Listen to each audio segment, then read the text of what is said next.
Rogue Nicotine on demand, delivered direct to your door. Available in all your favorite flavors and formats: pouches, gum, wintergreen, peppermint, and more. From your Monday morning coffee to watching hoops to dinner at the in-laws, Rogue Nicotine is there for you when you need it. Visit RogueNicotine.com today and save 10% when you place your order for sugar-free, fast-acting Rogue Nicotine. Underage sales prohibited. This product contains nicotine. Nicotine is an addictive chemical. For more information, visit RogueNicotine.com. Es mejor llegar tarde a casa que nunca volver a llegar. Es mejor llegar tarde al trabajo que nunca volver a trabajar. Y es mejor recoger tarde a tus hijos que nunca volver a recogerlos. Llegar tarde a donde vayas por esperar a que pase el tren es mucho mejor que arriesgar tu vida tratando de ganarle el paso. Por algo existe el dicho: más vale tarde que nunca. Alto, el tren no para. Mensaje de Nitsa. Hello, everyone, and welcome to the Jeffrey Epstein Show. I'm your host, Bobbycapucci, and this is Deposition Day. So, the deposition has been unsealed, the documents have been unsealed, and I am tirelessly at work right now in the studio, reading through all of that, and at the same time, recording new content, because your boy's a multitasker, folks. All right, so we're going to get started off today with an article from the Miami Herald that just came out, and it's kind of a nice little introduction to what's in the deposition. They have a couple of the juicier points, etc., etc. And considering this all started with the Miami Herald, I figured it would be the proper and right thing to do to use their article to talk about this deposition as a tip of the cap. So, there's a lot going on, folks. There's going to be a lot going on today. I'm probably going to put out multiple episodes. We already have the morning update that I put out earlier that has to do with Palm Beach and how the Palm Beach Post is attempting to pry the grand jury testimony loose from the first case around.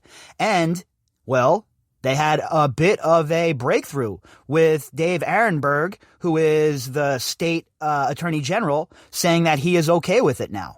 So there is definitely movement going on there. Not too sure what's going on behind the scenes. Obviously, I don't have a link to Florida, what's going on down there. I don't have any sources, nothing like that. But it certainly looks like things are moving in the proper direction. And I think with this deposition being released, the one we're talking about today, the Maxwell deposition, I think that's going to play favorably into getting this grand jury testimony released as well, because it will fill in so many blanks, right? Imagine having this grand jury testimony come out and we could see every last little thing that the prosecution and Epstein's defense did to get him off. No wonder they want to keep that stuff private. No wonder they want to keep it hidden.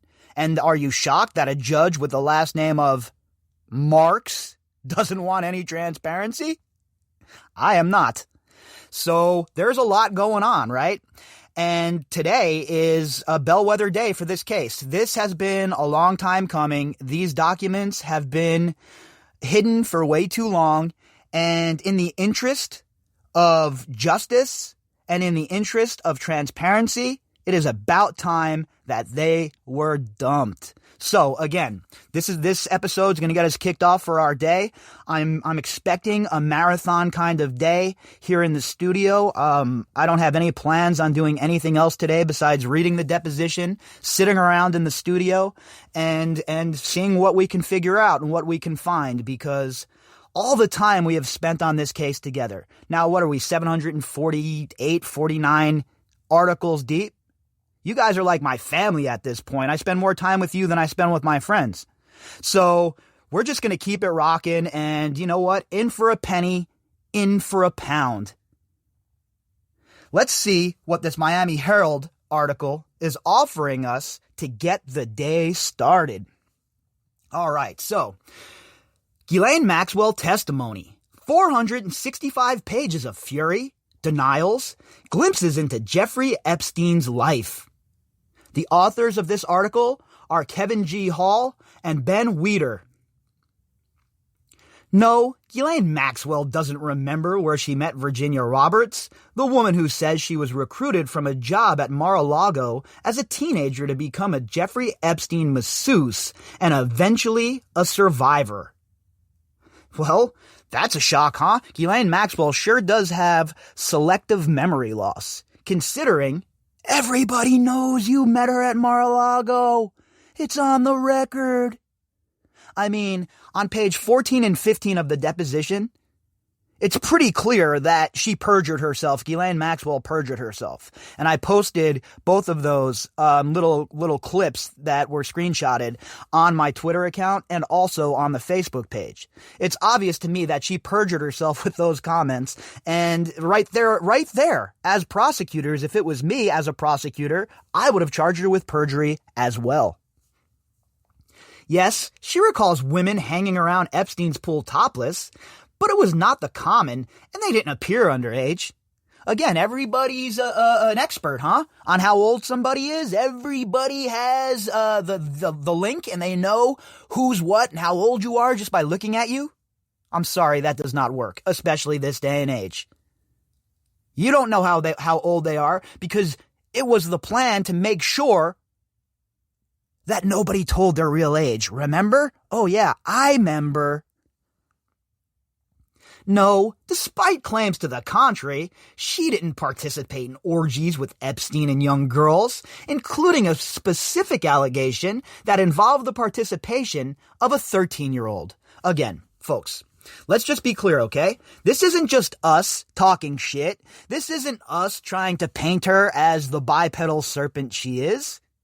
The prosecutors themselves said she perjured herself in this deposition. That means the prosecutors also believe she's a liar. So you're not on a fishing expedition. We have never been on a fishing expedition on this podcast. This has never been a conspiracy theory. This has always been a cover-up, and we have been on it from the jump. All of us.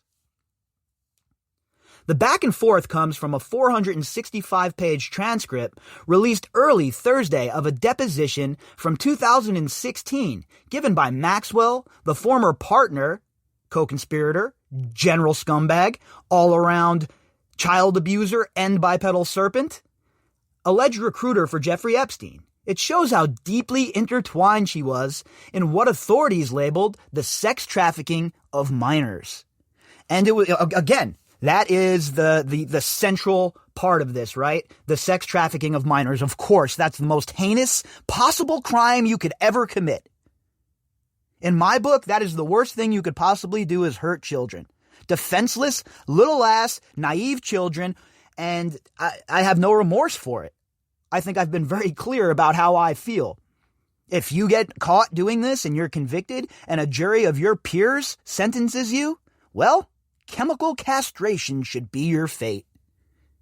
I'm sorry, you have lost all your ability to be part of normal society once you start hurting children. There's no rehabilitation from that.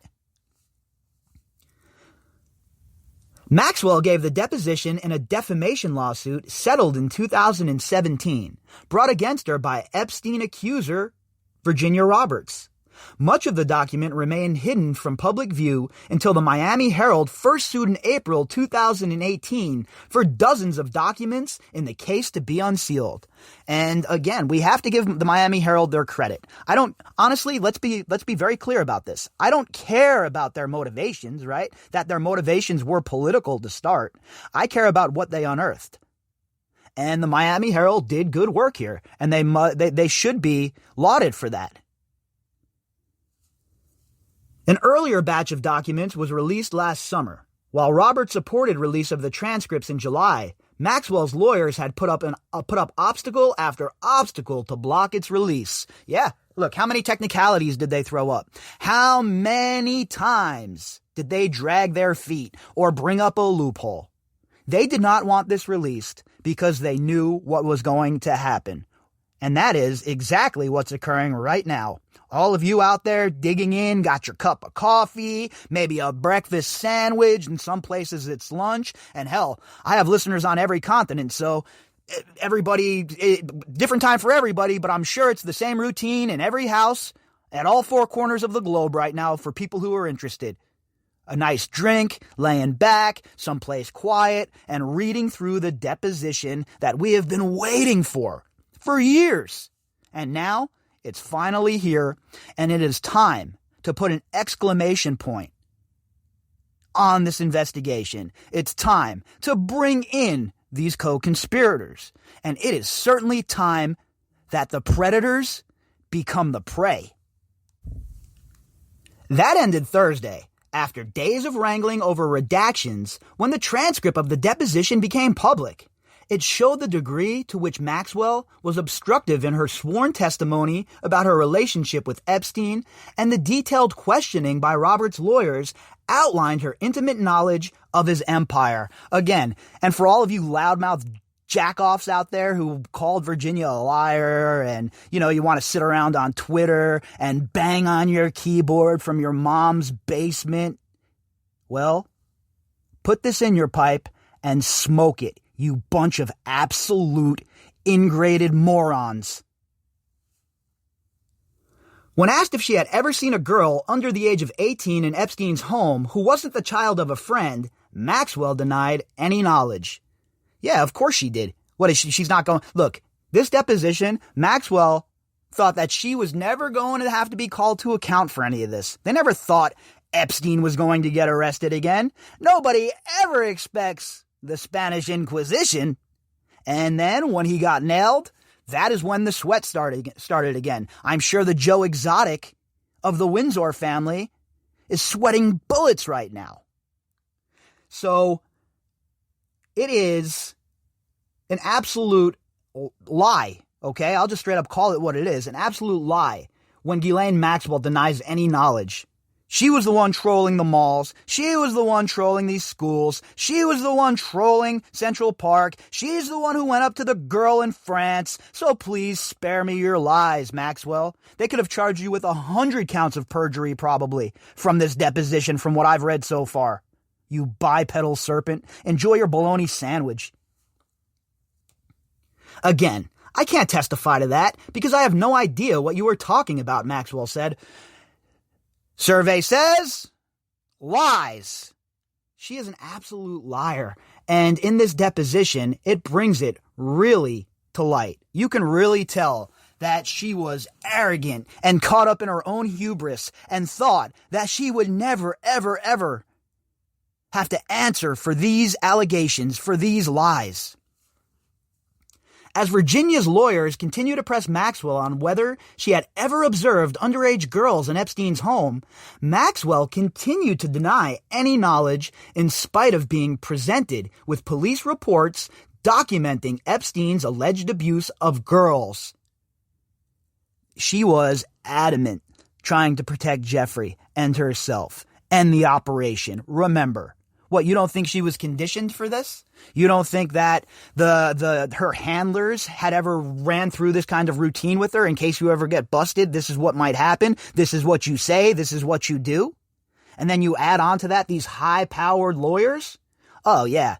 I am sure Maxwell was well coached for this deposition. I had an office with a door, so the door would be shut, and I would be working. I'm not responsible for what Jeffrey does, and I don't always pay attention to what happens in the house, she said. Well, yes, you are. You're part of the criminal enterprise. You're a co-conspirator. You're the underboss, right? Co-boss A and B. So yeah, you're responsible, okay? That is why RICO needs to be dropped on them, because it's for everybody involved then. Everybody in the criminal conspiracy gets themselves a nice RICO belt, and now we don't have to worry about technicalities and loopholes, because all of these scumbags are caught up under the RICO umbrella, and then the next step is long prison sentences.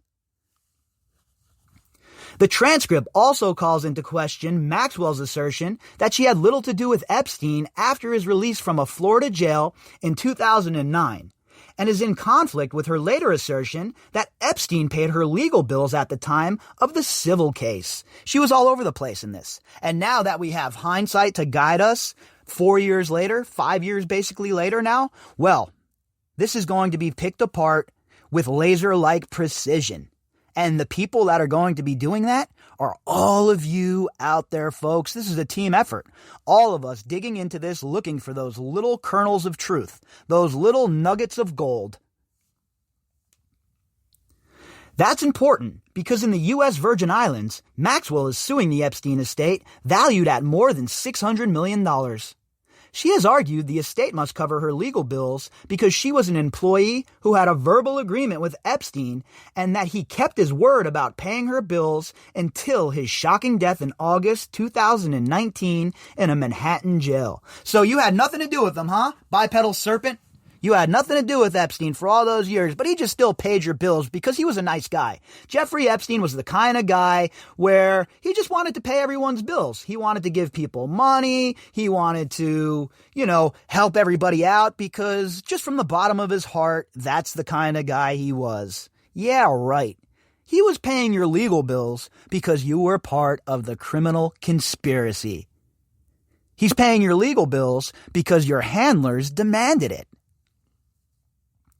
In the deposition, she insisted he was not paying her legal bills.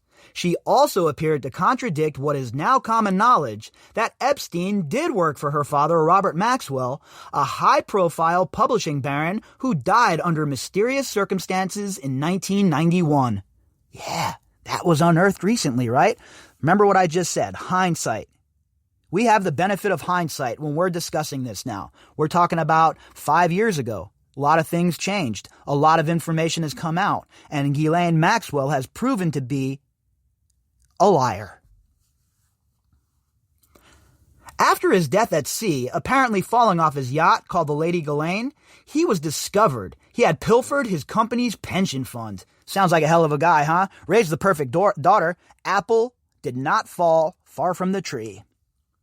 She and Epstein met the same year that she began working for Epstein in 1992, according to the deposition. That's a lie. Another lie. Perjured herself once again. When asked if she was ever Epstein's girlfriend, Maxwell replied that it was a tricky question. Yeah, no shit, because you were never his girlfriend. You were his business associate, okay? You guys might have played the part like the family on The Americans. Oh yeah, this is my girlfriend. Woo-hoo! No, that wasn't the case, okay? Enough with the bullshit. Let's cut to the chase, folks. Let's cut all the fat away and get to the meat of the situation. Ghislaine Maxwell was never Jeffrey's girlfriend. They were never in love. None of that shit. All right? She was a cold-hearted, calculated asset who was running an operation with her partner. That's what it was. There were times when I would have liked to think of myself as his girlfriend, she said. Yeah, well, I'd like to think of myself as a bazillionaire, but here we are. Maxwell was arrested this past July 2nd at a 156-acre estate in New Hampshire and charged with 4 counts of sexual trafficking of a minor and 2 counts of perjury related to statements she made in the April 2016 deposition. Oh, just 2 counts, huh? Pretty sure there's more than 2 counts of perjury in there, but like I said, when it happened. Those are hold charges. We're waiting for a superseded indictment to come down, and when that occurs, expect a whole heap of vicious federal charges. The sexual trafficking charges covered her alleged recruiting and grooming of 3 girls for Jeffrey Epstein to sexually abuse between 1994 and 1997. Maxwell is alleged to have partaken in the abuse with one of the girls.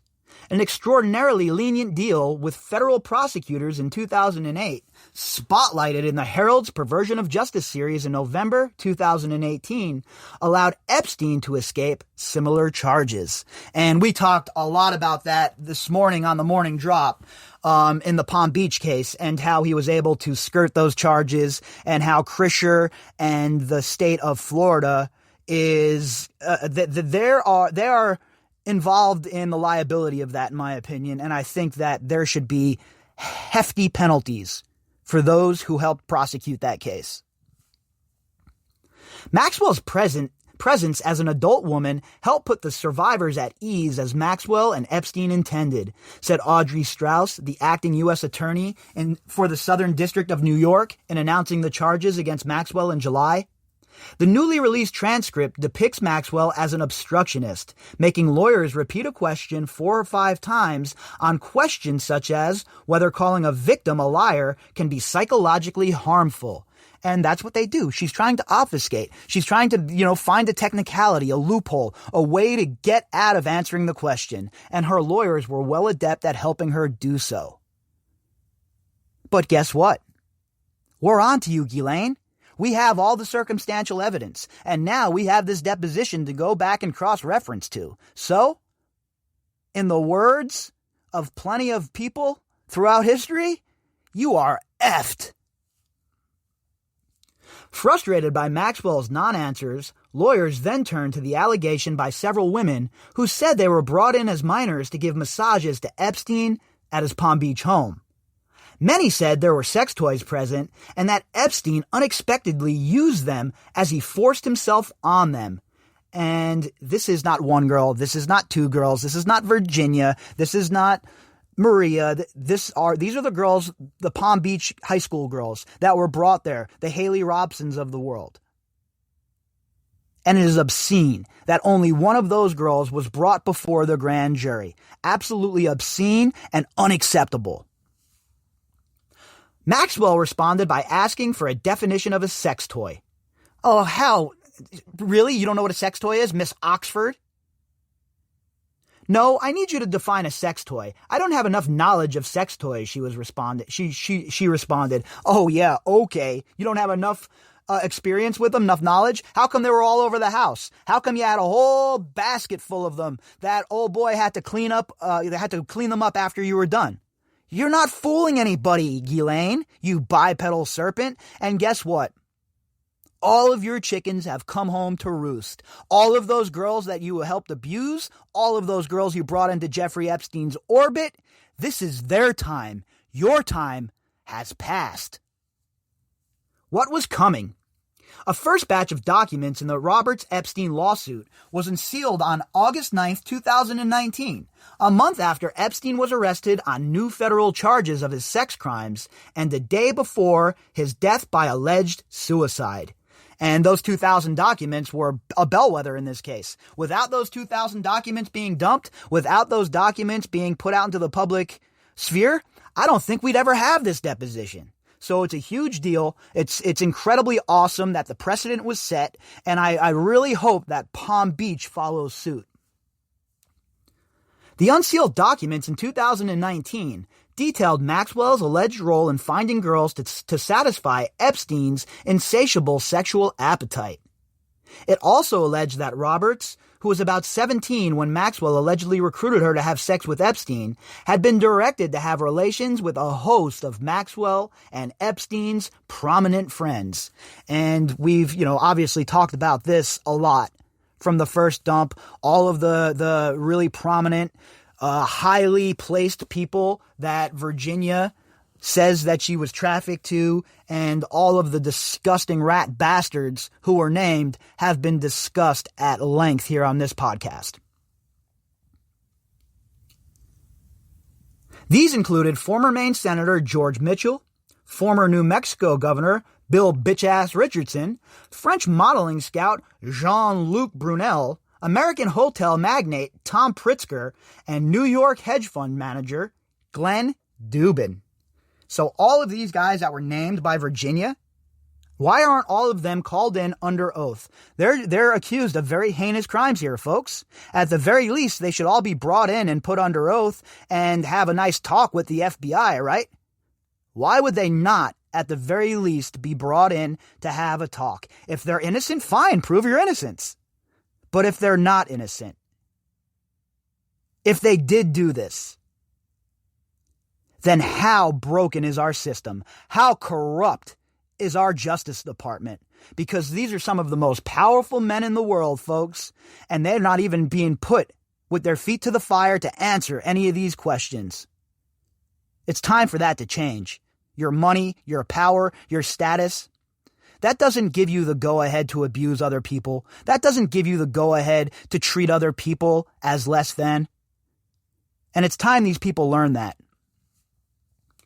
Roberts had previously said that she had also been directed to have sex with England's Prince Andrew, a.k.a. the Joe Exotic of the Windsor family, which appears to be the subject in a section of the transcript in which there is a discussion about alleged events in the bathtub of Maxwell's home in London. And we all know that Maxwell, Andrew, Epstein and Virginia were at her Belgravia home. We saw the picture. That wasn't faked. What, did Virginia run over to Photoshop and whip that one up? Give me a break. All right. The authenticity of it has been confirmed by several sources, including the FBI. So spare me with the fake pictures or the fat fingers or I wasn't there, Mr. Joe Exotic of the Windsor family. The Epstein accuser also said she was forced to have sex with prominent American attorney Alan, I kept my underpants on, Dershowitz. All the men have denied Roberts' claims, and Roberts and Dershowitz have sued each other for defamation.